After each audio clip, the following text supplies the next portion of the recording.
Nanti takbir adik kena 7 kali tau. Adik ikut je orang sebelah, okey? Kalau adik sujud awal macam mana? Memang malu adik. Tak nak malu.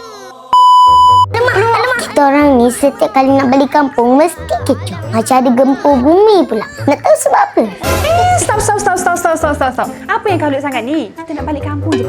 Takut tertinggal barang. Biasanya balik kampung, beres gigi dah tertinggal, syampur rambut dah tertinggal. Tak pun tertinggal phone. Tak penting Itu kalau orang lelaki yang mengemas. Kalau orang perempuan yang mengemas, dijamin tak tertinggal barang. Okey, jom. Ya, betul. Sebab tu takut tinggal barang.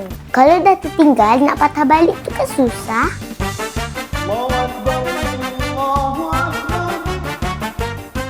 Kita berhenti solat dekat sini sekejap ya. Okey. Alamak, habislah. Mami, kenapa kau duduk sangat ni? Alamak, nak jawab apa ni? Habislah kalau Mak tahu yang Mami tertinggal barang. Mami cari ni kan? Nasib baik adik bawa. Kalau tak, hilang Mami. Oh, balik kampung. Ini Mami punya ni. Tak apalah, masuklah sekali. Sebab kecil je Mami. Kalau tak, adik pun malas nak bawa. Betul, ringan dan mudah nak bawa travel. Bisik-bisik apa tu, Mami? Tak ada apalah. Dah, jom. Kita pergi solat, jom.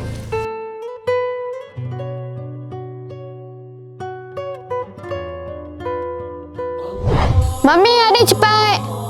Baru first day raya. Dah lambat bersiap. Orang perempuan kan? Cepat. Uma, seluar mana? Tertinggal, Mami. Inilah dia orang lelaki. Ada je tertinggal barang. Mana tahu? Kita Mami. Sekejap. Sekejap. Mami, mana tahu Mami? Umar ada hadiah untuk Mami.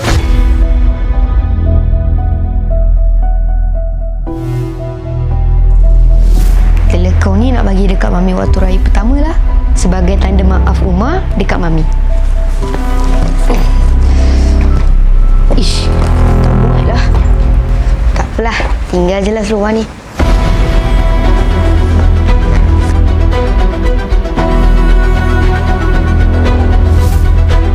Abuma mungkin kehilangan seluar dia.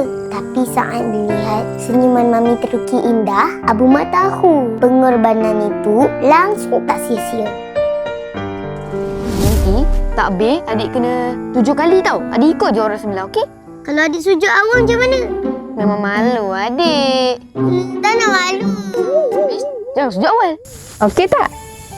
Cantik ni Mami.